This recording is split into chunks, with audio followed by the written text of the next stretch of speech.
कस्तो महसुस हुन्छ होला सोध्नुहोस् त एकचोटि जब चिरञ्जीवी भव भन्ने बाआमा आफ्नो छोराको मृत्यु माग्न जानुपर्छ। कुरा इन्डियाको एउटा सहरको हो जहाँ एउटा इन्जिनियर हरिश राणा 12 वर्ष अगाडि 4 तल्लेबाट खस्छन्, जसको कारणले गर्दा उनको दिमागमा चोट लाग्छ अनि कोमामा जान्छन्।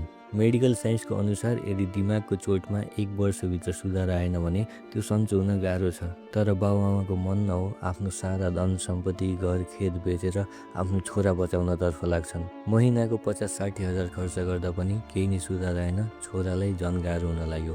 लामो समयसम्म त्यो छोरा तडपेको कसरी देख्न सक्थे ती बाआमा। त्यसैले अदालतमा गएर आफ्नो छोराको लागि इच्छा मृत्युको अपिल गरे। सुरुमा त अदालतले मानेन, तर अन्तिममा परिवार र हरिशको त्यो अवस्था देखेर अदालतले इच्छा मृत्युलाई स्वीकृति दियो। अनि हरिश त्यो 12 वर्षको पीडा र यो संसार बाआमाको कारण छोडेर गए। बाआमा भन्नु नै ठुलो जिम्मेवारी रहेछ। छोराछोरी जन्माएर मात्र नहुने, उनीहरूले गन्तव्यसम्म पुर्याउनु पर्ने रहेछ।